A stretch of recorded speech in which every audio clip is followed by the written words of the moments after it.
Good morning dear students. आज बात करने वाले हैं द एनिमी चैप्टर की। ये आपकी बुक विस्तास से है और फर्स्ट टर्म के लिए जो लास्ट चैप्टर है प्रिस्क्राइब्ड वो यही है।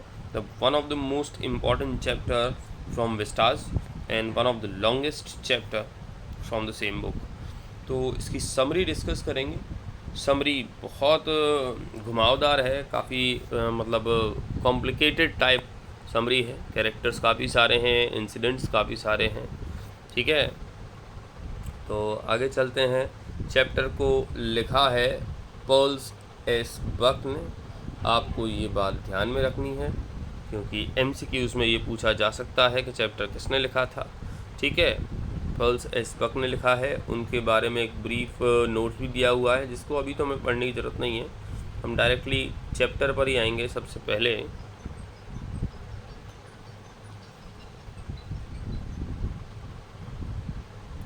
कैरेक्टर्स हैं जो आपके सामने स्क्रीन पर लिखा है।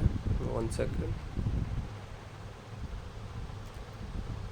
कैरेक्टर सबसे पहले डॉक्टर सदाओ हुकी नंबर 1 कैरेक्टर हैं, लीड कैरेक्टर हैं इस चैप्टर के। डॉक्टर सदाओ हुकी जो हैं एक जैपनीज़ डॉक्टर हैं। He studied medicine in America. उन्होंने अमेरिका में मेडिसिन की पढ़ाई की थी और लेटर रिटर्न टू जापान। बाद में वो अपने होम टाउन यानी अपनी कंट्री जापान वापस आ गए थे। बेसिकली एक जैपनीज़ हैं, पढ़ाई अमेरिका में की थी। ठीक है, इसके बाद दूसरा कैरेक्टर है हैना। हैना हिज वाइफ। सदाओ हुकी जो हैं उनकी वाइफ हैं हैना, वो भी जैपनीज़ हैं। ठीक है, the two made in America. इन दोनों की मुलाकात जो है वो अमेरिका में हुई थी। बिकेम फ्रेंड्स, बाद में वहीं ये दोस्त बन गए। एंड मैरिड देयर लीगली, और वहीं पर इन्होंने लीगल तरीके से शादी की। इट इज़ अनलाइकली दैट हैना वॉज अ मेडिकल स्टूडेंट्स। ऐसी संभावना है कि हैना भी मेडिकल स्टूडेंट थी। अब इसके बाद अगला कैरेक्टर है सदाउस फादर। ठीक है, नाम नहीं दिया था सदाउस फादर, इसी तरीके से मेंशन किया गया चैप्टर के अंदर। A true die hard Japanese. ठीक है, एक सच्चे और क्या कहते हैं ब्लाइंडली पेट्रियोटिक अंध देशभक्त हैं। देश की गलत बात पर भी देशभक्ति में विश्वास कर लेते हैं। ठीक है, और ये एक्टिव कैरेक्टर नहीं बताया गया है। इनके मरने के बाद में इनकी कुछ कैरेक्टरिस्टिक्स बताई गई थी। तो बहुत ज़्यादा देशभक्त हैं। He did not allow any foreign articles at home. वो घर में किसी भी फॉरेन चीज़ को यानी विदेश में बनी हुई चीज़ को आने नहीं देते थे। जो होता था सब कुछ जैपनीज़ ही होता था। अगले हैं द ओल्ड जर्नल। ठीक है, ये आर्मी का कैरेक्टर है।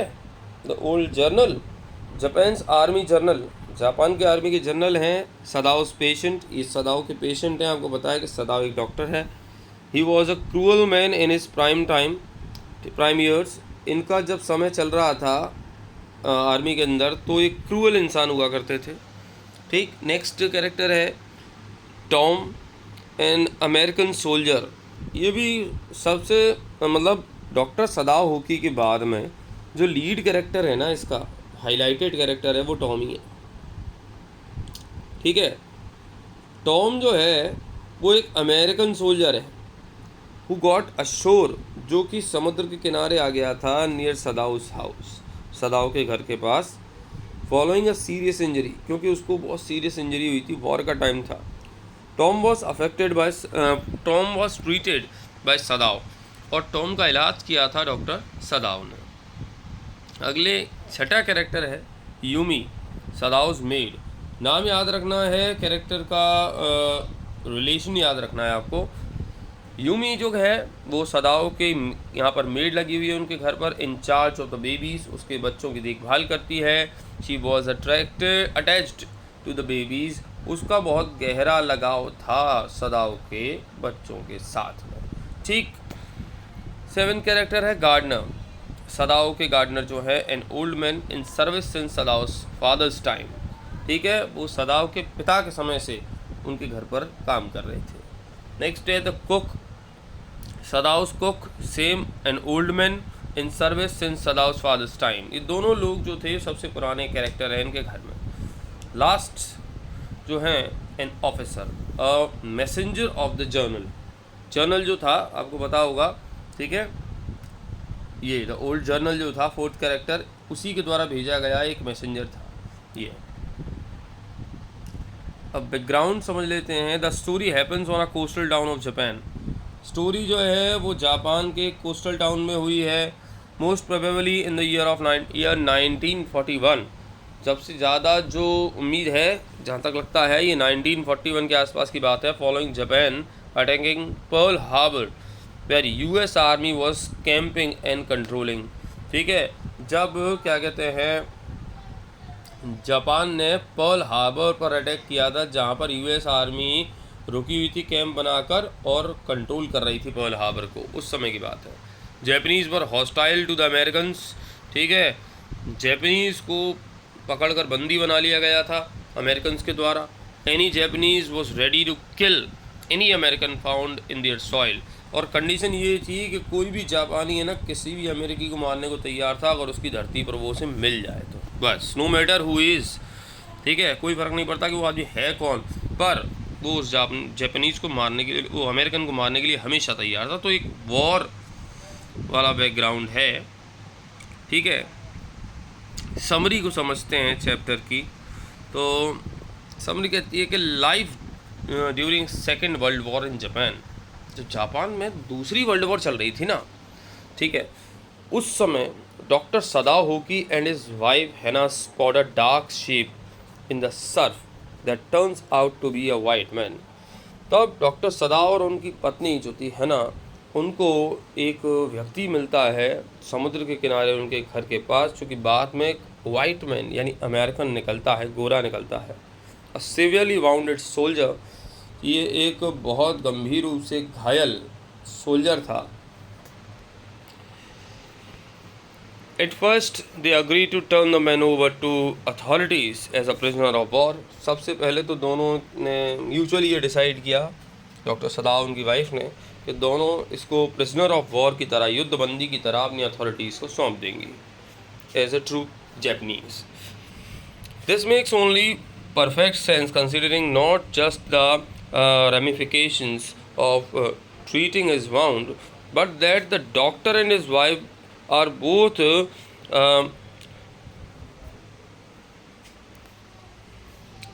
virulently racist। ये वर्ड गलत लिखा हुआ है इसमें, ठीक है, रेसिस्ट आप कह सकते हो उनको, रेसिस्ट नेशनलिस्ट। ये टर्म है ना, उस दौर में बहुत चलती थी, रेसिस्ट नेशनलिस्ट जो था ये टर्म। ठीक है, इससे पता चलता है कि जो डॉक्टर सदाओ होकी और उनकी पत्नी थी, वो दोनों के दोनों एक तो उसके घाव को ठीक नहीं करना चाहते थे, बल्कि डॉक्टर होने के बावजूद वो रेसिस्ट नेशनलिस्ट थे, यानी रेसिज्म पर विश्वास करते थे। Who consider the Japanese to be superior to the white race anywhere in the world. जिनका मानना था कि जैपनीज़ जो है दुनिया के किसी भी वाइट रेस से हमेशा सुपीरियर हैं, उनसे बेस्ट है, बेटर है, ऐसा मानना था। वो उस समय फीलिंग जो थी, रेसिज्म अपने चरम पर था उस समय। ठीक है, जैसे कि साउथ अफ्रीका में हुआ था नेल्सन मंडेला के टाइम में। They had met in America, दोनों की मुलाकात अमेरिका में हुई, the war before the war से पहले। And he only proposed because his father consented to his choice of a pure blood। Doctor सदाओ ने हैना को तभी जाकर प्रपोज किया जब उसके पिता, डॉक्टर सदाओ के पिता, इस बात को मान गए कि हैना जो है वो एक प्योर ब्लड है, यानी एक ट्रू जैपनीज़ रेस की है। मतलब यहाँ भी जो उनके बीच में जो प्यार था वो भी रेसिज्म पर बेस्ड था। उसका सक्सेसफुल होना न होना इस बात पर डिपेंड करता था कि हैना एक जैपनीज़ है या नहीं। अगर इनकेस वो जैपनीज़ नहीं होती तो शायद ही बात ही आगे नहीं बढ़ी होती। Next, changing their mind in the face of the massive trauma exhibited by the man. बाद में अपना डिसीजन बदलते हुए डॉक्टर सदाओ होकी और उनकी वाइफ हैना, डिसीजन बदला उन्होंने क्योंकि उसको बहुत ज़्यादा सिवियर इंजरीज आई थी। The two agree to take him back to their home. दोनों ने अग्री किया कि इस आदमी को उठाकर वो अपने घर ले जाएंगे and treat his injuries as an act of humanitarian compassion, एक मानवीय सहानुभूति के रूप में इसके घाव का इलाज किया जाएगा।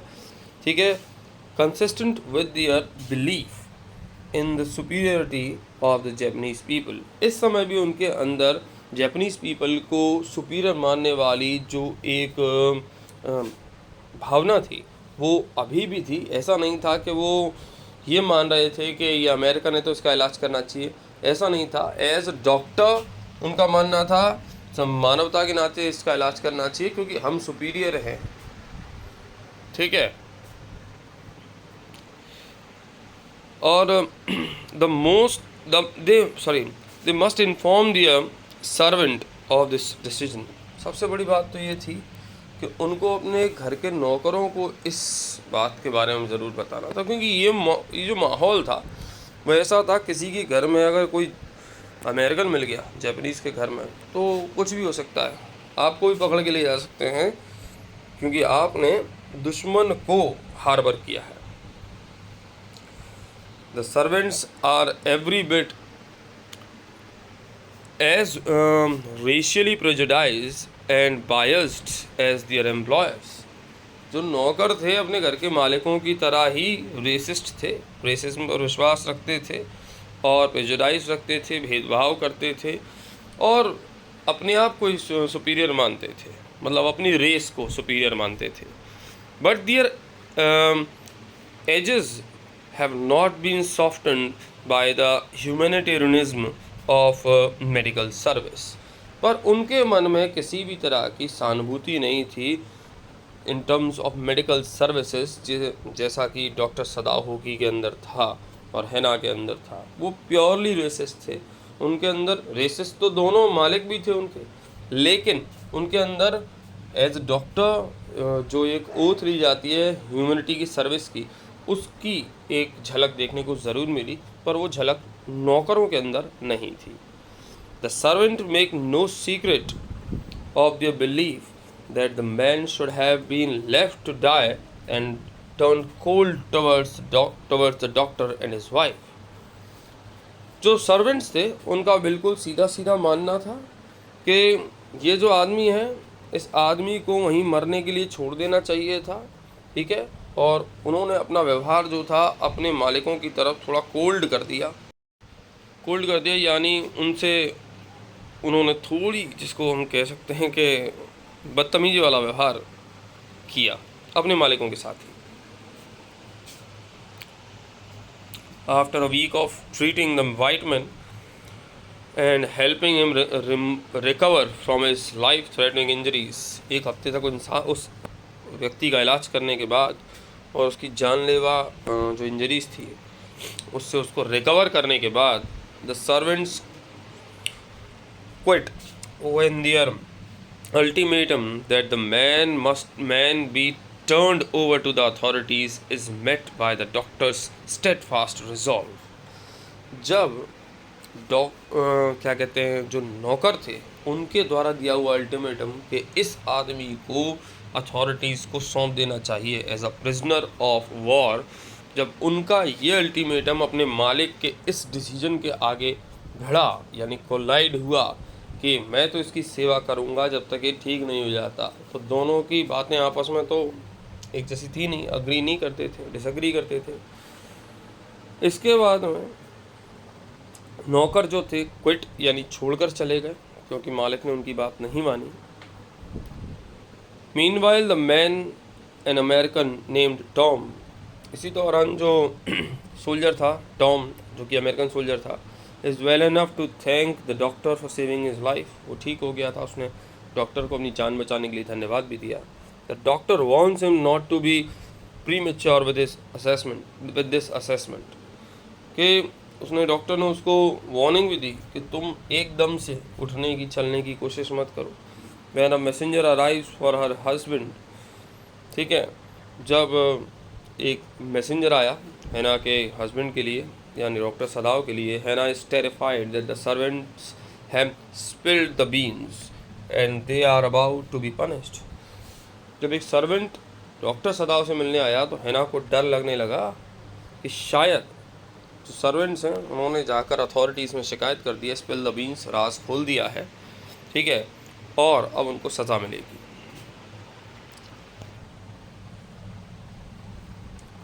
यहाँ तक की जो समरी है आप लोग अच्छी तरह से पढ़ लीजिएगा और समझ भी लीजिएगा। बाकी की हम कल डिस्कस करेंगे या फिर एक और वीडियो में अभी डालने वाला हूँ, उसमें डिस्कस कर लेंगे, ठीक है, क्योंकि थोड़ा लॉन्ग चैप्टर है और समरी भी थोड़ी लॉन्ग ही रहेगी। इसको 1 से 2 बार आपको पढ़ना पड़ेगा, तभी आपको समझ में आएगा, ठीक है। चलिए मिलते हैं।